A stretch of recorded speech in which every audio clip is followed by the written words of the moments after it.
This is NC Spin, an unrehearsed discussion on issues of interest to North Carolinians. Now, here is your moderator, Tom Campbell. Welcome to this special edition of NC Spin. The legislature has adjourned, and as is our tradition, we've asked Governor Pat McCrory to visit with us and give us his views on the session that's just concluded. Welcome back, Governor. It's great to be back. Thanks for having me, Tom. You said in talking about this session that you got 90% of what you wanted at the beginning of the session. Tell us why you say so.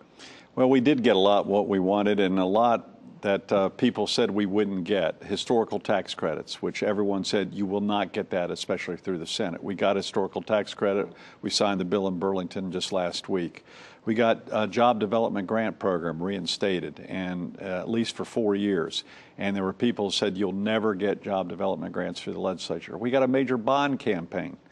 I didn't get all I wanted. I wanted transportation. I missed it by $1 billion, but we got $2 billion for our universities and our community colleges, our state parks, and our National Guard.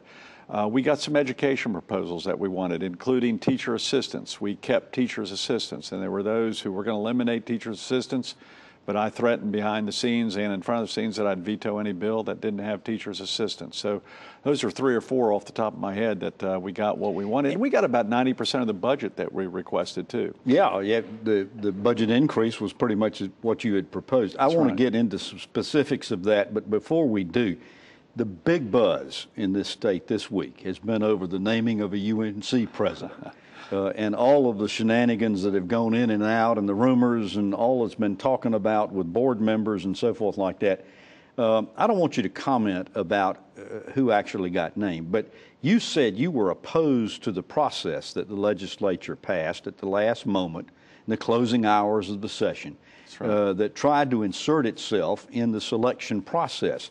Tell us what you think about that selection process. Well, I just think if we select people to represent the legislature, and the legislature appoints handpicks the board of directors. First of all, there are too many of them. There are 32 to 34 boards of directors. 32. You can't have a committee of 32 or 34. So I hope in the future they consider reduce that number to a manageable number.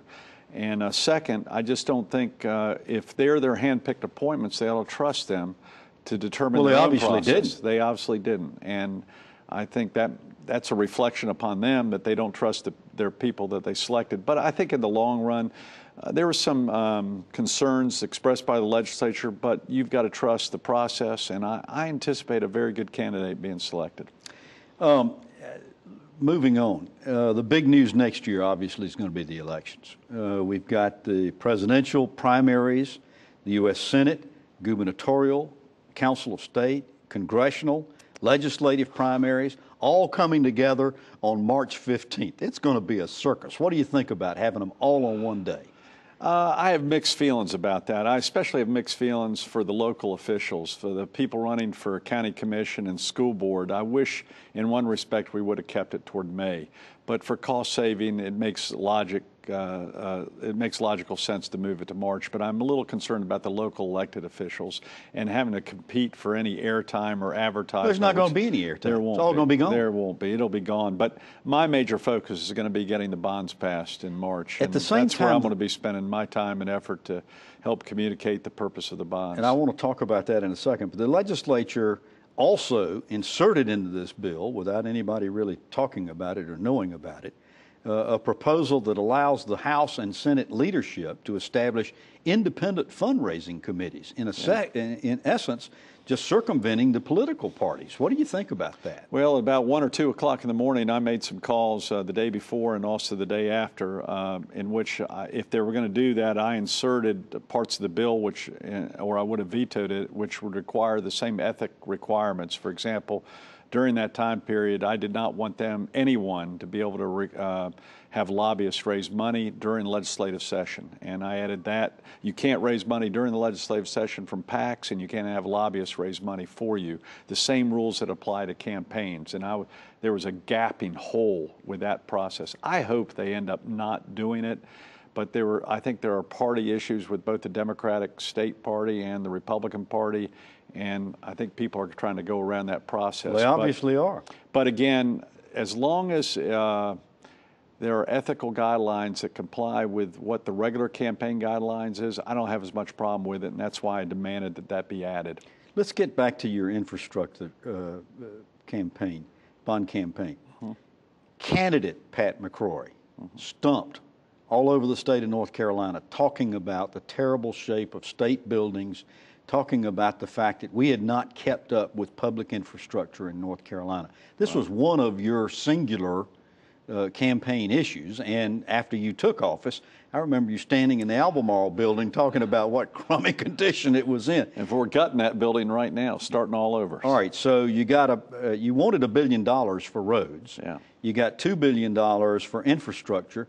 However, most of it is for new colleges and community college buildings and water and sewer and so forth like that. Were you disappointed they didn't include roads? Yes, I was very disappointed we didn't get roads, but on the good side, we got $400 million of new revenue for roads because we transferred from the Highway Trust Fund an accounting where money was not really being directed toward highways, they were directed toward other purposes, and now we have better true accounting of the original Highway Trust Fund and that money being used for roads.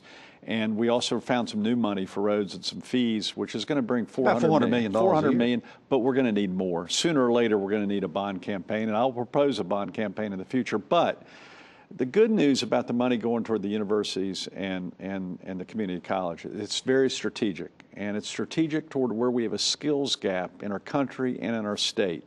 And that's a skills gap for engineers, mechanics, electricians, IT professionals, finance professionals, and medical professionals.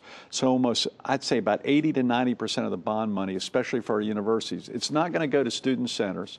It's not going to go to football stadiums or basketball arenas. It's going to go to science labs. And there are some science labs, for example, at Western Carolina University, another one at UNC Charlotte, that are they're 1950s science labs. And if we're going to train students for the 21st century, we better upgrade our facilities. So it's unexcusable. And then I added state parks, which was never part of my agenda, but Susan Klutz, my Secretary of Cultural Resources, who's just former Mayor of Salisbury, she convinced me, Governor, the parks are in terrible shape. They've basically been abandoned for 20 years, and they're an important resource for the state of North Carolina. So you're going to hit the road, and you're going to have to sell North Carolina on voting for these bonds. What's the message? I'm going to educate. You either invest now or you're going to invest later, and it's going to be a lot more expensive later. We're at the lowest interest rate we'll ever see in our lifetime. We have to fix some of these buildings. We have to maintain our parks. We have to help the National Guard, people who are protecting our state, and their facilities are in terrible, terrible shape. We have to help with our community college system and the labs and the mechanics. If we're going to remain competitive and continue to recruit new industry in North Carolina, we better invest in our infrastructure. All right, we'll get back to some more in just a moment. NC Spin panelist John Hood has just released a new biography of former Governor Jim Martin. The name of the book is Catalyst, and you say, Governor, you have been reading it. Yes. But it explains how this former chemistry professor helped in bringing about a strong Republican Party in our state. It's good reading, and we recommend it. You can find it at your favorite bookstore or at Amazon.com. More about the legislature with Governor Pat McCrory after these messages. NC Spin will return after these messages. Phones are getting smarter, cars more efficient, TVs bigger and more stunning. Imagine the same innovation from agriculture. Meet the Plant Sciences Initiative at NC State, a proposed state-of-the-art research complex where world-class researchers will tackle agriculture's toughest challenges, like feeding the world's rapidly growing population while preserving natural resources for future generations. Join Farm Bureau and NC State in moving North Carolina to the forefront of ag research in the world. Visit keepaggrowing.org.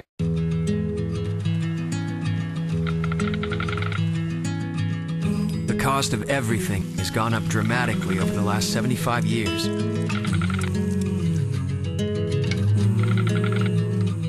With one exception, keeping electricity affordable. That's the power of your co-op membership. Learn more at togetherwesave.com. North Carolina's Touchstone Energy Cooperatives, looking out for you. Hey everyone, I'm Linda Loveland. If feeding your family safe, affordable foods is a priority for you, then join me in saying thanks to the North Carolina farmers who feed us. Thank you. Thank you. Thank you. Let's say thanks to the farmers who feed your family at #ThankNCFarmers. To learn more about the foods we eat and the farm families who feed us, visit feedthedialoguenc.com. And be sure to thank North Carolina farmers.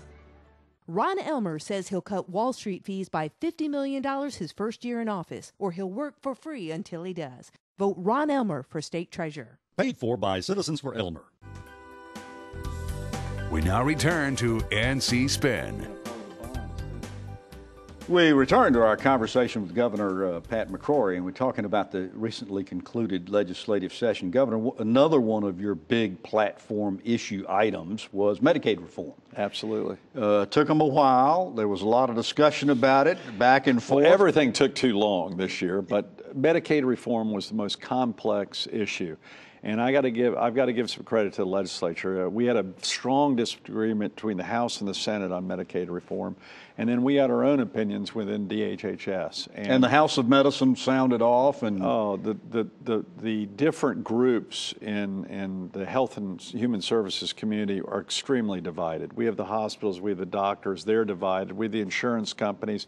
And we brought them into room after room after room and said, we've got to do something. Because when I came into office on January 5th of 2013, we had a $550 million misforecast on Medicaid spending.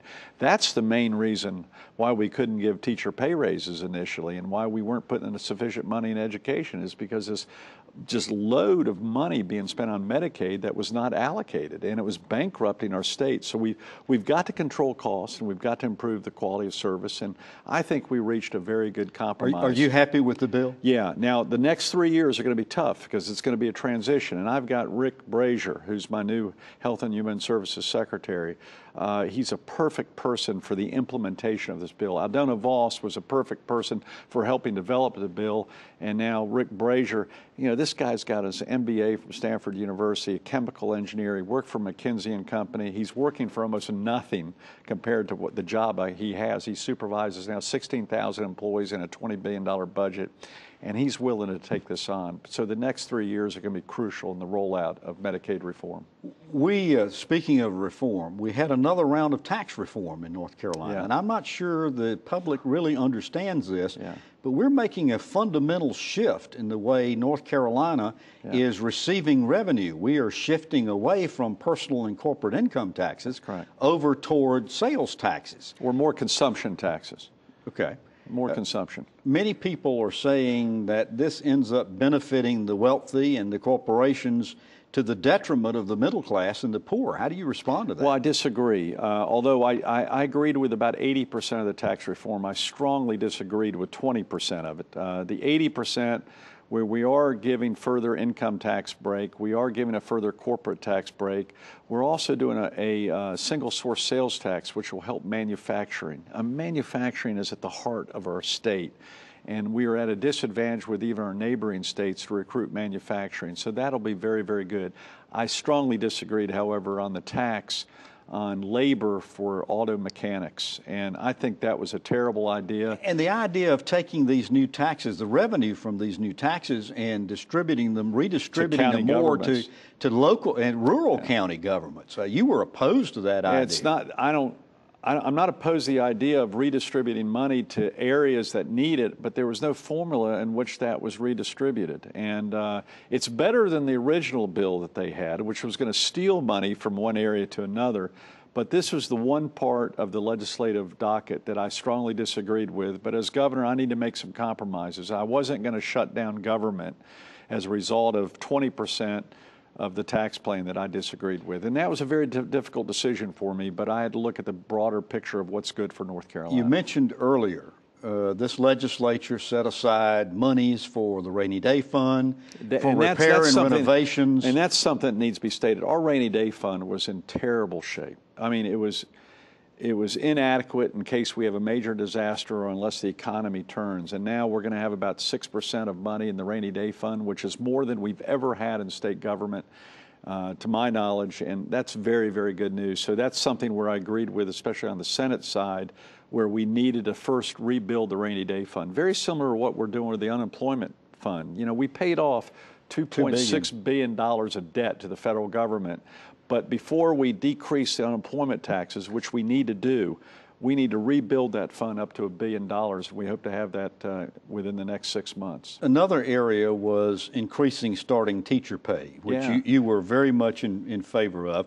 But you also recommended that state employees receive a pay increase. The legislature decided not to do this. Were you disappointed in that? Well, there is something that's not often mentioned. Is first of all, the $750 or $800 is not adequate. Oh, it's for chicken a pay fee. increase. It's chicken fee, and that's not even the net money after taxes. But I will have some money to transfer several millions of dollars to transfer to high-demand jobs, market-rated jobs, and get jobs up, especially in IT, engineering, and certain teachers, especially science and math teachers, where we need to give more money based upon market conditions. The one thing that I'm also proud of is we now have a performance management system in state government that's never been done.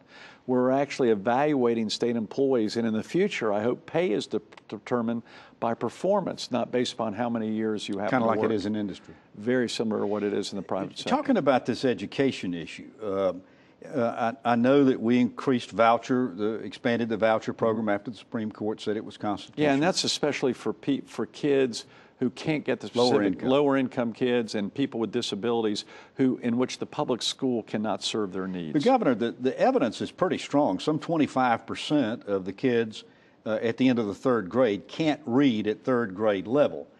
Too many of our students are falling behind and scoring poorly on these tests.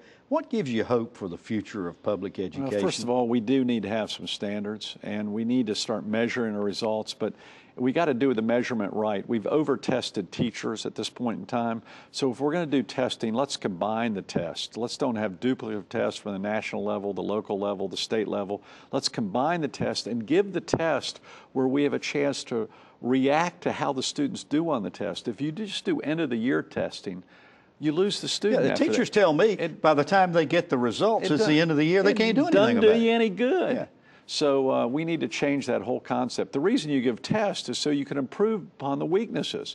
But if the teacher loses the kid the next year to a whole nother teacher, there's no transfer of that knowledge. Yeah. All right, we'll be back with some more in a second. Each year at this time, we encourage you to get involved helping kids with extra special Super Kids fundraisers. Started 21 years ago by our good friend Rufus Edmiston. We've seen this organization fund things ranging from insulin pumps for diabetics to college educations. So we want to invite you to come join Rufus and us November 5th. It's great fun. Some of our panelists are going to be on hand. Plus you'll get some scrumptious food from the Farmers Market restaurant. If you're an NC Spin viewer, I want you to attend or donate to the address on our screen. Visit the website www.specialsuperkids.com. More from Governor Pat McCrory after these messages. NC Spin will return after these messages. It's a fact. Patients who receive care in the medical home from a trusted family physician reduce healthcare costs through prevention, early detection, and affordable management of high-cost chronic diseases. Every dollar invested in healthcare matters. Let's invest them wisely, building on North Carolina's medical home model. Better health begins with a medical home, a trusted family physician, the best return on our healthcare investment. Learn about the importance of medical homes at ournchealthcare.com. Opportunity moves at the speed of broadband, but is rural NC stalled at dial-up? Join the conversation. Attend the NC Rural Assembly on September 29th, a discussion on broadband connectivity and rural NC opportunities. Register now at ncruralcenter.org. People all across North Carolina are smiling a little more. Why? Because Governor McCrory and the General Assembly cut income taxes again. Lower taxes mean more money in your pocket, money for what your family really needs. And tax cuts make it easier for entrepreneurs to create jobs. North Carolina is on the right track, cutting taxes year after year, delivering more tax relief and more smiles for North Carolina families. Ron Elmer says he'll cut Wall Street fees by $50 million his first year in office, or he'll work for free until he does. Vote Ron Elmer for state treasurer. Paid for by Citizens for Elmer. You sleep on concrete till your body get immune to concrete.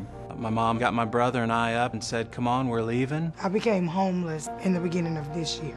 When I was about 4 or 5 years old, our house caught fire. I used to see my brother. If he see me, he'd turn and go the other direction. We did the only thing that we could think of, and we went to a Salvation Army shelter. You know, we don't have this, like, what's your background look like? We just say, what do you need? I remember the man from the Salvation Army coming down with a box of clothes. The Salvation Army officer bought my brother and I an ice cream cone. Last week, my brother walked up to me, and he just started a conversation. Today I've given my life to the Salvation Army because I remember what somebody did for me, my brother, and my mom over 30 years ago. The Salvation Army for me means hope. Compassion. Family. Support.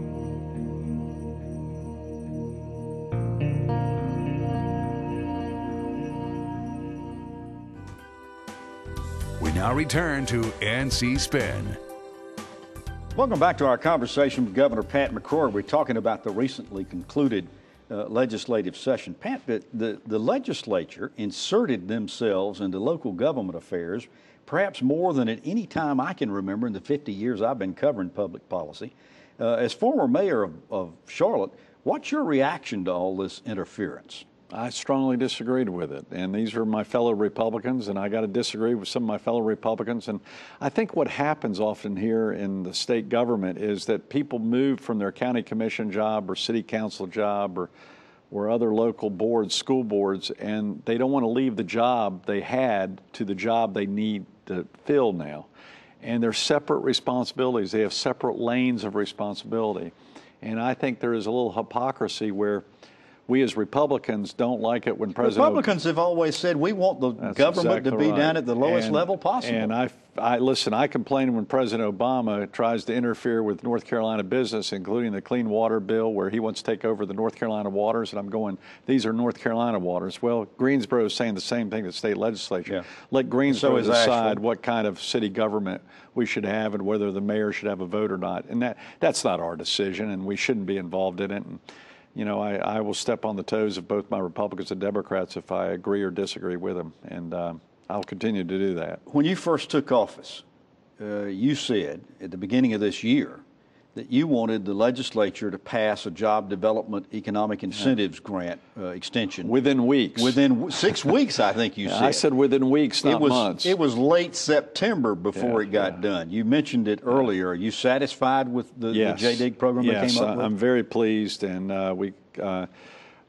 this is part of our whole Job North Carolina plan, and it's a good jobs bill. I wish we would have had unlimited capability, but we've got some great new companies in the pipeline to come to North Carolina, and had that bill not been passed. I was going to say, is there any evidence that we lost some industries because I don't think we lost any. There were some close calls, though, because a lot of companies are making decisions for next year. Yeah. I mean, many of these decisions are made in 6 to 12 to 2-year cycles.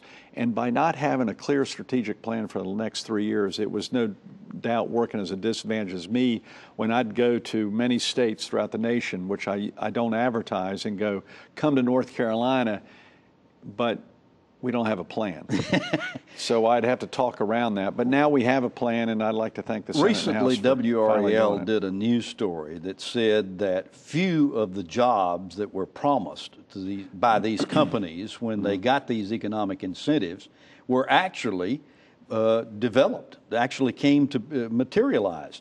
Is there anything we can do to assure that if we're going to give these grants to people that they're going to create the jobs? Well, first of all, this is something I'm a little disappointed in the news broadcast on that, is they don't get the money unless they create the jobs. But if they create new But we've got that commitment. I mean, only if they create, they only get the tax refund if they create the jobs and pay the taxes that they were promised to pay. So if they didn't get the full grant, or if they didn't commit, say they promised to hire 400 employees, they only hired 200 employees, they only get tax breaks for 200 employees. We never give beyond what they promised. And I will not do upfront cash as governor. I only deliver the tax break of new net taxes if they deliver. So that broadcast may have been a little misleading, to be frank, about that, where people think we're just giving money without the commitment. It's more than a commitment, it's the results. We got to take another break, and we'll be back. I want to ask you about the end of this year and looking ahead to next year after these messages. NC Spin is brought to you in part by the North Carolina Farm Bureau. The Farm Bureau and Agriculture. We keep North Carolina growing. everyone, I'm Linda Loveland. If feeding your family safe, affordable foods is a priority for you, then join me in saying thanks to the North Carolina farmers who feed us. Thank you. Thank you. Thank you. Let's say thanks to the farmers who feed your family at #ThankNCFarmers. To learn more about the foods we eat and the farm families who feed us, visit feedthedialoguenc.com. And be sure to thank North Carolina farmers. Clean transportation options can help you fuel what matters. We're fueling what matters to us by converting our fleet of collection trucks over to compressed natural gas. It's a good, smart business decision, and having the air cleaner is something that benefits all the families that work with us. We use biodiesel in our heavy equipment. We've got propane in a lot of our police cars, and we've really embraced the electric car. Join the city of Raleigh and fuel what matters. To learn how you can fuel what matters, visit fuelwhatmatters.org. Ron Elmer says he'll cut Wall Street fees by $50 million his first year in office, or he'll work for free until he does. Vote Ron Elmer for state treasurer. Paid for by Citizens for Elmer. Phones are getting smarter, cars more efficient, TVs bigger and more stunning. Imagine the same innovation from agriculture. Meet the Plant Sciences Initiative at NC State, a proposed state-of-the-art research complex where world-class researchers will tackle agriculture's toughest challenges, like feeding the world's rapidly growing population while preserving natural resources for future generations. Join Farm Bureau and NC State in moving North Carolina to the forefront of ag research in the world. Visit keepaggrowing.org. We now return to NC Spin. Governor, I want to talk about the year ahead in 2016, but one of the things we didn't bring up was DMV. I promised to fix DMV when I waited an hour and 50 minutes in line about 5 years ago in a center in North Carolina, and people were being treated shabbily, and now the wait's hopefully less than 15 minutes, and we've got online registration. The offices have kiosks, now most of the offices, we're still rolling it out. But this is the front line of customer service, and I'm very proud of my DOT All right, I want to team. talk about 2016. You got the bond campaign coming up.